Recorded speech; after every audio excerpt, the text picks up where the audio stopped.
Mauritius की party में ममता कुलकर्णी और अमीषा पटेल का विवाद, ये कहानी किसी फिल्मी पटकथा से कम नहीं।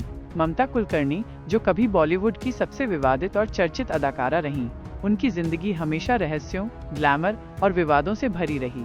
लेकिन जब बात 2025 के प्रयागराज महाकुंभ की आई, तो उन्होंने सभी को चौंका दिया। उन्हें किन्नर अखाड़े की महामंडलेश्वर की उपाधि मिली और उनका नया नाम दिया गया श्री यमई ममता नंद गिरी। लेकिन उनकी विवादित छवि और अतीत एक बार फिर सुर्खियों में आ गए।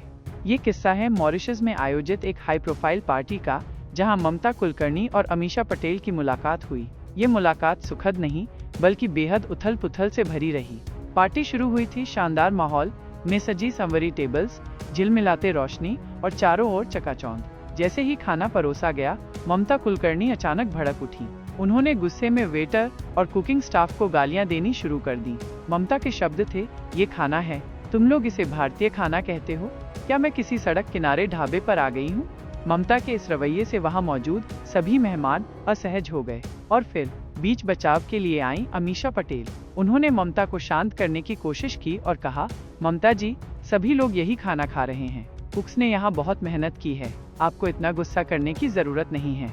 लेकिन ये बात ममता के गुस्से को और बढ़ा गई। उन्होंने पलटकर जवाब दिया, तुम्हें लगता है तुम मुझे सलाह दोगी? हेयर ऑयल के ऐड में काम करके तुम खुद को स्टार समझने लगी हो? मैं ममता कुलकर्णी हूँ, समझी? ममता ने अपनी स्टारडम का दिखावा करते हुए अमीषा पर तंज कसा। उन्होंने कहा, तुम्हें पता भी है मुझे एक ऐड के लिए कितना मिलता है? 15 लाख रुपए, और तुम सिर्फ 1 लाख।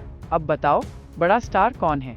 अमीषा ने ममता की बात को नजरअंदाज करने की कोशिश की, लेकिन ममता यहीं नहीं रुकी। उन्होंने चिल्लाते हुए कहा, तुम्हें मुझसे बात करने की हिम्मत कैसे हुई? तुम खुद को क्या समझती हो? धमकी और हंगामा। ये झगड़ा तब और बढ़ गया जब ममता के मैनेजर ने बीच में आकर अमीषा को धमकी दी, अगर तुमने हमारी मैडम से दोबारा बात की तो अंजाम बुरा होगा। लेकिन अमीषा की मां आशा पटेल चुप नहीं रहीं। उन्होंने ममता के मैनेजर का हाथ पकड़ा और सख्त लहजे में कहा, तुम मेरी बेटी को छूने की हिम्मत भी मत करना। अगर तुम थोड़े पढ़े लिखे होते तो ऐसी हरकतें न करते। ममता का पुराना रवैया। ये पहली बार नहीं था जब ममता कुलकर्णी ने इस तरह का बवाल खड़ा किया हो। अपने करियर के शिखर पर भी वो श्रीदेवी और रेखा जैसी दिग्गज अभिनेत्रियों को कॉस्मेटिक ब्यूटीज कहकर विवादों में घिर चुकी थीं। उन्होंने करण अर्जुन के सेट पर सलमान खान और शाहरुख खान को भी डांटा था। उनका बेबाक और तेज तर्रार रवैया हमेशा चर्चा का विषय रहा।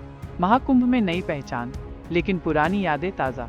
अब जब ममता आध्यात्मिक जीवन की ओर बढ़ चुकी हैं और श्री यमई ममता नंद गिरी के नाम से पहचानी जा रही हैं, उनके अतीत के विवाद और चर्चाएं उन्हें हमेशा सुर्खियों में बनाए रखते हैं। यह किस्सा दिखाता है कि ग्लैमर की दुनिया में स्टारडम और अहंकार कैसे विवादों को जन्म देते हैं। चाहे बात पुरानी हो या नई, ममता कुलकर्णी की जिंदगी हमेशा ड्रामा और उत्सुकता से भरी रही है। क्या आपको लगता है कि उनके इस विवादित अतीत का सच कभी सामने आ पाएगा?